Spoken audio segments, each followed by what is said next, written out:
अंतर्मन YouTube channel के सभी श्रोताओं को हमारा नमस्ते। हम बात कर रहे थे ईश्वर के विषय पर। तो पिछले एपिसोड में हमारी चर्चा चल रही थी ईश्वर निराकार है। उसी बीच में चर्चा की थी हमने ईश्वर न्यायकारी भी है।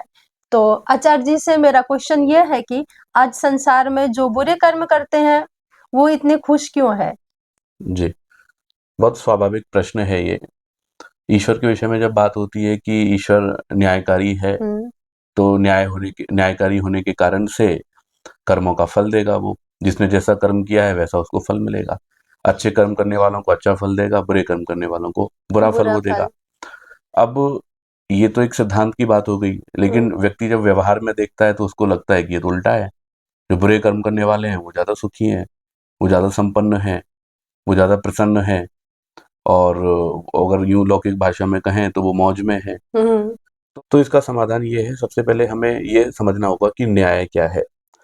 न्याय के लिए सबसे पहली जो शर्त है वो है पक्षपात रहितता। व्यक्ति के अंदर पक्षपात नहीं होना चाहिए। अगर व्यक्ति किसी भी एक पक्ष में झुका हुआ है, अगर किसी को कहा कि भाई ठीक है ये दो व्यक्ति हैं, अब इनका न्याय कीजिए, गलत कौन है सही कौन है, तो जो न्याय पर बैठा हुआ होता है वो कहीं ना कहीं किसी ना किसी पक्ष में झुका हुआ रहता है। आज की जुडिशरी को आप देख लीजिए, आज के न्यायालयों को आप देख लीजिए, क्या स्थिति है। तो न्यायाधीश तो हैं, लेकिन किसी न किसी एक पक्ष में लोभ से, लालच से, किसी न किसी भी तरह से झुके हुए रहते हैं। कई ऐसे महापुरुष भी होते हैं, साधु सज्जन होते हैं, धर्मात्मा व्यक्ति भी होते हैं, जो अच्छी प्रकार से ठीक ठीक न्याय करते हैं। प्रमाणों के आधार पर दोनों के पक्षों के प्रमाणों को देखते हैं, और प्रमाणों के आधार पर जो ठीक लगता है उनको, उस पक्ष में वो निर्णय देते हैं। किसी भी लोभ से, दबाव से वो निर्णय नहीं देते हैं। नहीं देते। तो न्याय का जब विषय है, और वहां अगर हम ईश्वर के विषय में अगर बात कर रहे हैं, तो ये देखना होगा क्या ईश्वर पक्षपात कर सकता है क्या। आप ये विचार कीजिए कि कोई भी पक्षपात क्यों करता है, किसी भी एक पक्ष में क्यों झुक जाता है। कहीं ना कहीं उसको कोई ना कोई लोभ स्वार्थ होता लालच है, स्वार्थ। लोभ है, लालच है, कोई ना कोई वहां पर उसका स्वार्थ है। प्रयोजन छुपा हुआ है, इस कारण से वो उस पक्ष में झुका हुआ है।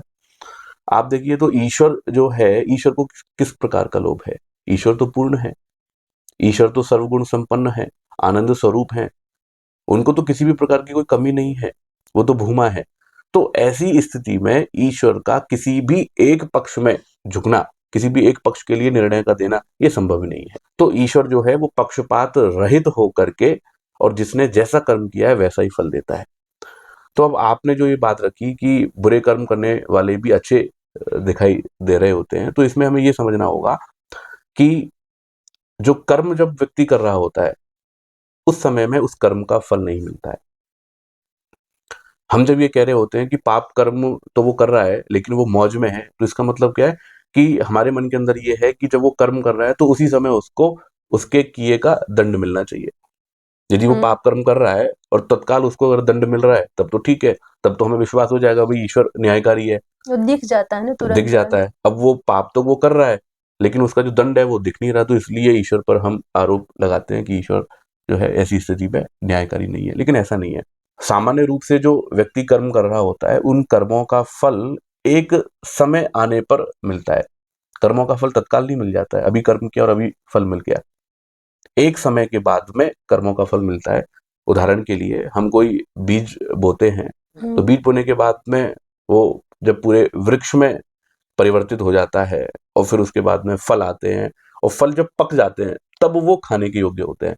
कच्चे फलों को नहीं खाया जाता है, नहीं जब वो खाए। पक जाते हैं, सुगंधित आने लगती है उनमें, तब वो भक्षण के योग्य होते हैं। तो ठीक इसी प्रकार से वो जो कर्म है, जब हम अभी कर्म कर रहे होते हैं तो वो कर्म क्या हो रहे होते हैं, वो कर्म हमारे मन में इकट्ठे हो रहे होते हैं। फिर उनका एक समय आता है, तो उन कर्मों का जब समय आता है तब वो कर्म हमें फल देने के योग्य होते हैं। और ये परमेश्वर की व्यवस्था है, ईश्वर की व्यवस्था है।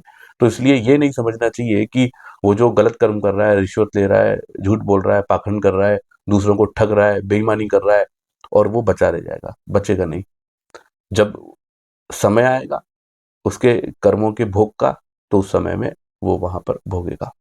और शास्त्रों में ये बात बहुत व्यापक रूप से मिलती है कि जो पुण्य करने वाला जो व्यक्ति होता है उसकी अच्छी स्थिति बनती है, और जो गलत कर्म करने वाला होता है उसका पाप कर्म बनता है, पाप कर्माशय उसका बनता है। और उस पाप कर्माशय के कारण से वो बहुत ऐसे स्थितियों में उसको शरीर मिलता है जिससे कि वो दुख को वहां पर भोगता है। दूसरे जन्म में। जन्म जन्मांतरों में वो उन किए हुए पाप कर्मों के फलों को भोगता है। और इसका अगर हमें प्रत्यक्ष देखना ही है कि वास्तव में मिलता है या नहीं मिलता है, तो आप देख लीजिए इतने सारे जो शरीर हैं, इतने शरीर जो हैं, पशु पक्षी जानवर इत्यादि के जो शरीर हैं, वो सारे शरीर इस बात को बता रहे हैं कि जो बुरे कर्म करने वाले हैं उनके फलों को वो भोग रहे हैं, और अच्छे कर्म करने वाले जो लोग होते हैं उनके अच्छे परिवारों में उनके जन्म होते हैं, अच्छी स्थितियां उनको प्राप्त होती हैं, अच्छा शरीर है, अच्छी बुद्धि है, ज्ञान के अच्छे अवसर हैं, आगे बढ़ने के अवसर हैं, वो उनको प्राप्त होते हैं।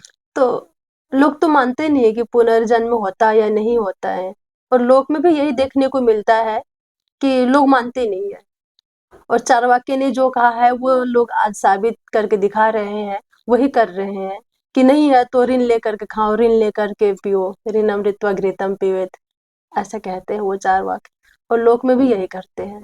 पुनर्जन्म अगर नहीं है तो किन कर्मों के कारण से एक बालक अच्छे परिवार में जन्म ले रहा है, पूरे समृद्ध परिवार में जन्म ले रहा है, अच्छा शरीर उसका है, अच्छी बुद्धि उसकी है, साधन संपन्न परिवार में जन्म लिया है उसने, और एक दूसरा शिशु है, उसने ऐसे बिल्कुल निर्धन परिवार में जन्म मिला है उसको, और शरीर से भी अपंग है, और भी कई सारे डिसऑर्डर उसके मस्तिष्क में है, कई सारी विकृतियां हैं। तो ये दो अंतर क्यों है? या तो हमें ये मानना पड़ेगा कि ये बिना कर्मों के ही यूं ही इस प्रकार से हो गए, लेकिन ऐसा नहीं हो सकता। यदि कार्य हुआ है, यदि कोई स्थिति कहीं पर अच्छी है और कहीं पर निम्न स्थिति है, तो कारण वहां पर होगा, बिना कारण के कार्य नहीं हो सकता है। यदि कोई कार्य विशेष हो रहा है तो वहां पर विशेष कारण विद्यमान है, ये मानना हमें पड़ेगा। तो पुनर्जन्म को तो स्वीकार करना ही चाहिए। यदि हम पुनर्जन्म को स्वीकार नहीं करेंगे तो इसका मतलब क्या हुआ? हम इस पूरे जीवन में जो कर्म कर रहे हैं, जितने भी पुण्य कर्म कर रहे हैं, या कोई गलत कर्म भी कर रहा है, पाप भी कर रहा है, पाप पुण्य जो भी जितना भी इस जीवन में हो रहा है, तो बस इस जीवन के बाद में फिर उन पाप और पुण्यों का कोई फल ही नहीं मिलने वाला है उसको। अगर पुनर्जन्म को नहीं मानेंगे नहीं मानते। तो यही तो होगा कि हमने पूरे जीवन में जितने भी पाप पुण्य एकत्रित किए, वो पाप और पुण्य क्या हो गए? सब वेस्ट हो गए। तो जब अगर वो वेस्ट ही होने वाले हैं, वो नष्ट ही होने वाले हैं, और उनका कोई फल ही नहीं मिलेगा, तो फिर पाप और पुण्य करने की जरूरत ही क्या है? फिर शास्त्र में इतना जो उपदेश है कि व्यक्ति को परोपकार करना चाहिए, अच्छे कार्य करना चाहिए, दूसरे की सहायता करनी चाहिए, ज्ञान प्राप्त करना चाहिए, आगे के लिए गति उसकी अच्छी सुधरेगी इसलिए उसको प्रयास करना चाहिए, तो ये तो फिर शास्त्रों के सारे उपदेश ही व्यर्थ होने लग जाएंगे। तो इसलिए ये जो पुनर्जन्म को नहीं स्वीकार करते हैं, तो ये तो प्रमाण से सिद्ध नहीं है। पर बुरे कर्म तो सब करते हैं, अच्छे भी करते हैं, पर साथ में बुरे भी करते हैं, जी तो जी उनको भी मनुष्य योनि मिलता है। नहीं, देखिए मनुष्य योनि किनको मिलेगी इसका शास्त्र में अलग वर्णन वहां पर दिया हुआ है। व्यक्ति अपने जीवन भर में जो भी पाप पुण्य करता है, और पुराने और जन्मों में भी उन्होंने जो भी पाप पुण्य किए हैं, तो उन पाप और पुण्य की बलवत्ता को देख करके आगे का निर्धारण होता है कि उसको कौन सा शरीर उनको मिलेगा। यदि उसके पाप और पुण्य में से अगर पुण्य अधिक हैं तो उसको अच्छा शरीर मिलेगा, अच्छी स्थितियां मिलेंगी, अच्छी मनुष्य बुद्धि योनि मिलेगी, मिलेगी फिर, है ना? मनुष्य योनि मिलेगी, मनुष्य में भी और अच्छी उच्च स्थितियां। कोटि के हाँ, मनुष्य, उच्च कोटि के मनुष्य जिनको कि देव कहा जिनका जाता है, इक्वल हो, और 50-50% हो, जिनका मानो। बराबर बराबर होगा, पाप पुण्य लगभग बराबर बराबर होगा, और क्वांटिटी क्वालिटी वाइज जो बराबर बराबर होंगे, तब उनको साधारण मनुष्य का जन्म मिलेगा। उनको भी मनुष्य जन्म हाँ, मिलेगी। लेकिन उनकी जो स्थितियां मिलेंगी, उनके जो शरीर बुद्धि इत्यादि सामर्थ्य और अवसर, उन्नति के अवसर, ये सब कुछ जो मिलेगा वो एवरेज उनको मिलेगा। और यदि पाप कर्म अधिक हुए तो ऐसी परिस्थिति में वो पहले पाप कर्मों के भोगों को वो भोगेगा, इतर योनियों में वो जाएगा, पशु पक्षी इत्यादि निम्न जो योनियां हैं, निम्न जो शरीर हैं, उन शरीरों में जाएगा, वहां पर उन पाप के कर्म के फलों को भोगेगा, और भोग करके फिर दोबारा उसके जब पाप और पुण्य बराबर होंगे तब उसको मनुष्य का शरीर प्राप्त होगा। आपकी नजर में जैसे समाज में आप देख रहे हैं, तो समाज में मनुष्य अधिक अच्छे कार्य कर रहे हैं या बुरे कार्य कर रहे हैं, आपको कैसा लगता है? सभी प्रकार के मनुष्य हैं, अच्छे कार्य नहीं, करने वाले भी मनुष्य हैं, और वर्तमान स्थिति को देखते हुए। दोनों ही प्रकार के लोग हैं, और सभी काल में हर समय में दोनों ही प्रकार के लोग हुए हैं। अच्छे लोग भी हुए हैं तो बुरे लोग भी हुए हैं। अच्छे काम करने वाले लोग हुए हैं जिस काल में, तो उस समय में कोई बुरे काम करने वाले नहीं होंगे, ऐसा नहीं है। वहां पर भी अच्छे बुरे लोग थे। आज के समय में भी अच्छे लोग भी हैं कार्य करने वाले, तो बुरे लोग भी हैं। पुण्य कर्म करने वाली भी जीवात्माएं आज हैं और पाप कर्म करने वाले भी हैं, और आगे भी इसी तरह से रहेगा। कभी भी ऐसा नहीं होगा कि एक ही तरह के लोग रहेंगे। कुछ ना कुछ तो वहां पर निम्न कर्म करने वाले भी लोग वहां पर रहेंगे, हर तरह के लोग रहेंगे हर समय में। आचार्य जी का बहुत बहुत धन्यवाद। इन्होंने हमें बताया ईश्वर न्यायकारी है। जो अच्छे कर्म करते उनको अच्छा फल, और जो बुरे कर्म करते उनको बुरा फल मिलता है। तो आज के विषय हम इतना रखते। सबको नमस्ते।